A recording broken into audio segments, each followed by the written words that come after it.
Beauty is in the eye of the beholder, right? But is it really? Maybe everyone has different tastes, but beauty is actually quite easy to identify universally. Yet, not really. Beauty also may look different depending on your culture, religion, gender, and social construct. Beauty is hard to define. So how would you define it? Beauty. I feel like beauty is kind of a personal choice. I mean, like, it's different to everybody. The unique features of yourself. Yeah.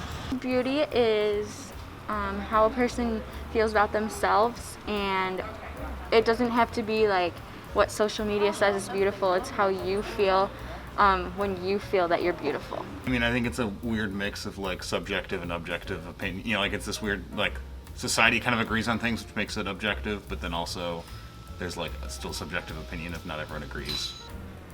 I guess however one like sees themselves, like how, yeah. I feel like beauty is like when you look at yourself or look at someone else and whatever you see makes you happy. Like, Yeah, happiness. yeah. I say it's something from within, and a lot of people like to define it as appearance, but I would say it's with getting to know somebody in the depth of who they are as a person and not what they look like. So what then makes a person more attractive than another? Personality goes a lot into it. Obviously there's like facial features and like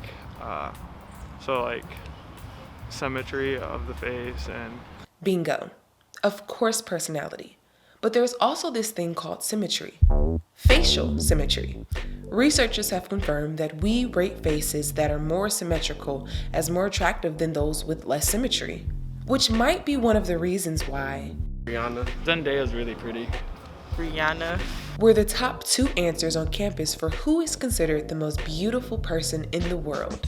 As subjective and objective the rules and ideas of beauty are, everyone is different, and everyone is impacted by beauty. It doesn't matter your age, race, or gender. Everyone has a beauty story, and we need to talk about it. Hi, Hello, I'm Trinace. I'm Heather. It's nice to meet you. Great to meet you. So we have some questions, and I've been told to start. And Heather, the first question, what is your relationship like with beauty?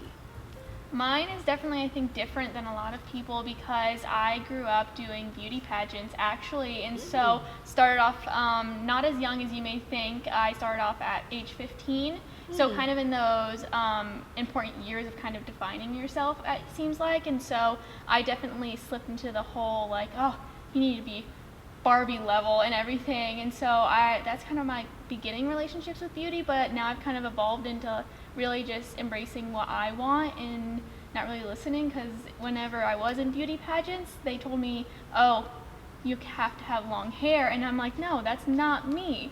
And so definitely I started out with the basic pageant relationship with beauty, but I definitely veered off to make sure I included stuff that represented myself. Well, this is a task for me because I've never been one to focus on beauty. I come from as you may or may not know, African Americans come in different shades, different colors. I have people who look like Native Americans in my family, and then I have people who are just dark with very, very tight coily hair.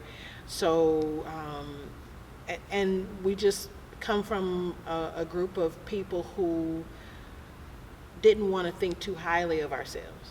We always wanted to be not common, but not conceited or what we call uppity.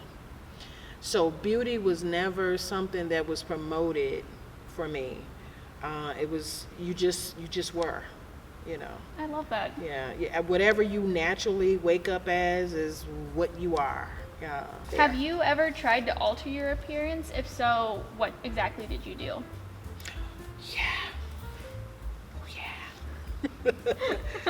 I've tried the shaving of the eyebrows, because there was a time when you didn't have any eyebrows. I think we've cycled that like 3 times in my life. And you pencil the eyebrow on. I've tried hydrogen peroxide in the sun so that I can get natural highlights. I've cut my hair totally off. I've let it grow. This is an altercation, if you will. Yeah. Well, like I've never done anything like that. It's just hearing to what extents like you went to. I can't imagine like what other people do to reach their standard of what they think is beauty.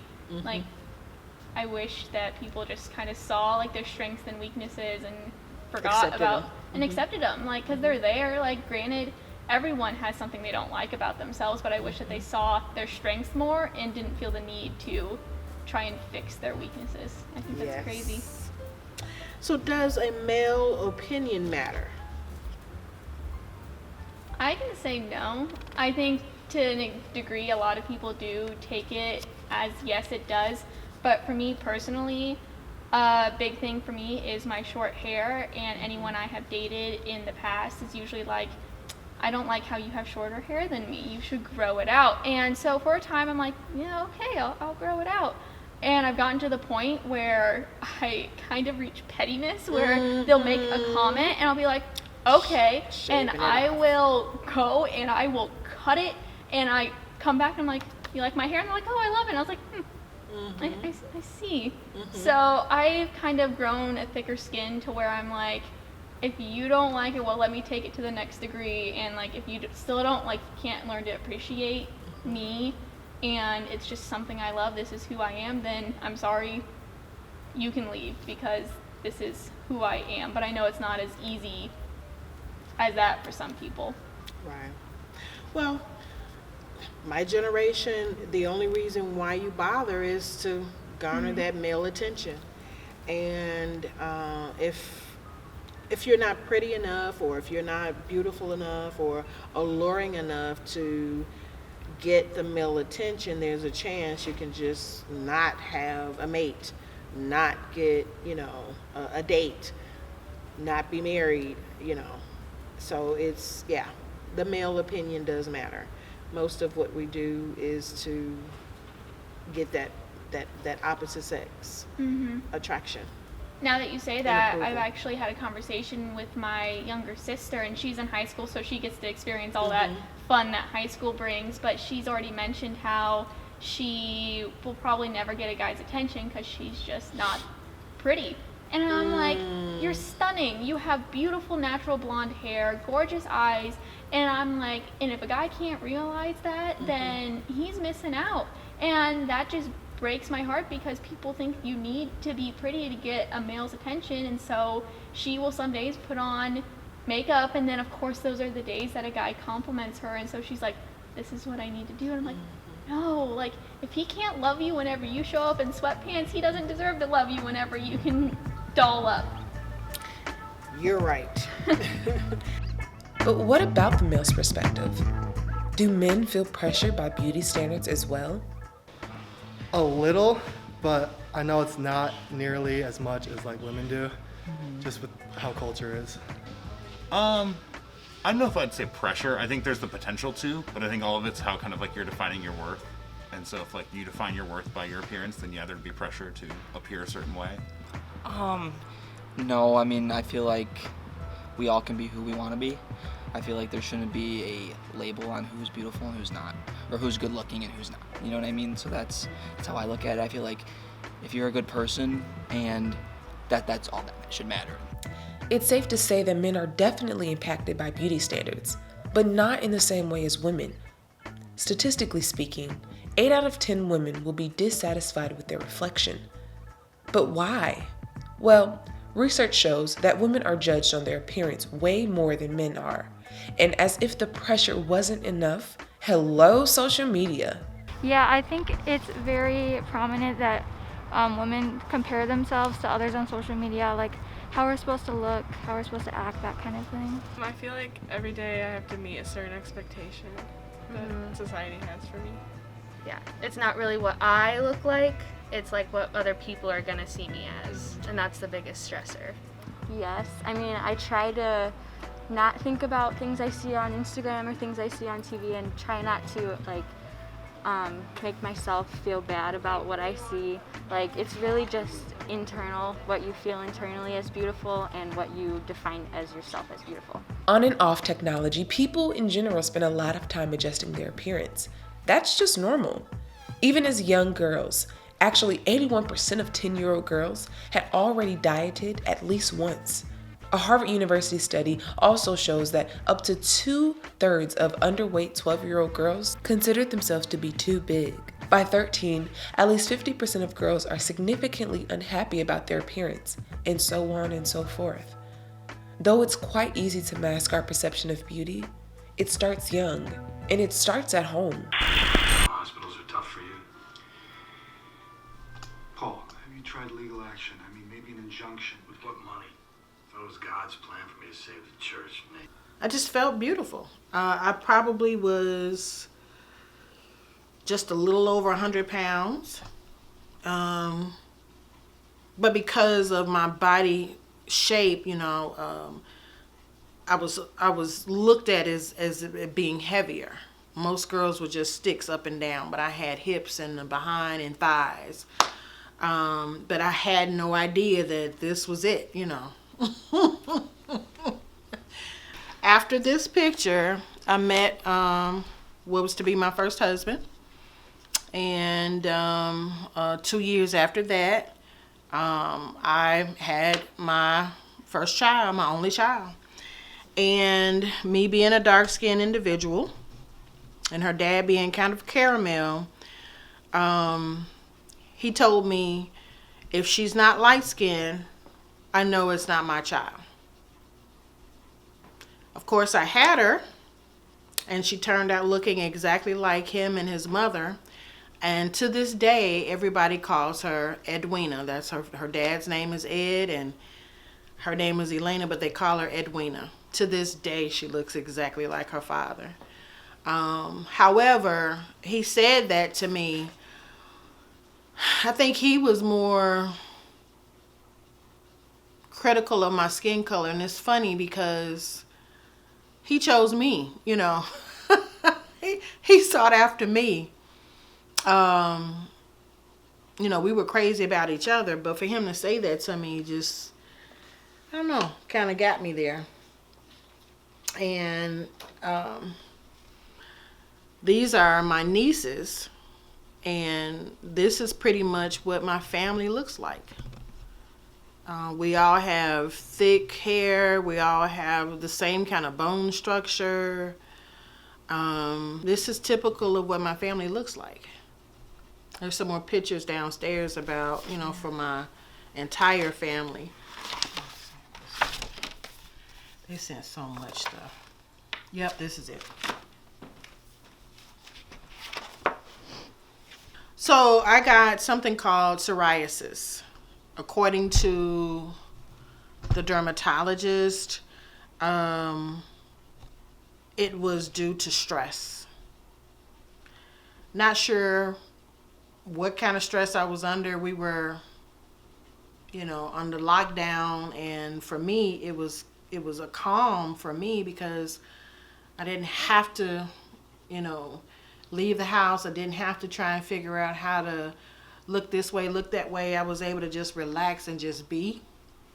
But maybe it was just a storm or brewing, and then it just hit. I started seeing signs of it in November. February, it got a little bit worse. By March, I started seeing some more signs, and then it got to the point where it was all over my body. And I've never had a blemish. I didn't have pimples growing up. To have all of this stuff just happen to me, and my skin, you know, I couldn't smile. My face was so swollen, I couldn't even smile. I did a video for my best friend's husband, and I could barely talk. I was in so much pain when I was giving that video to talk about the 30 years that I've been knowing him, and it hurt to even talk because my face was just that swollen. And I made sure that I kept it right on my face because the rest of my skin was just, it was in shambles. They have people ask me about my skin. I just stopped going out. I didn't want to explain what had happened to me. And I know, people say psoriasis like, oh yeah, diabetes. I haven't had an experience with either one.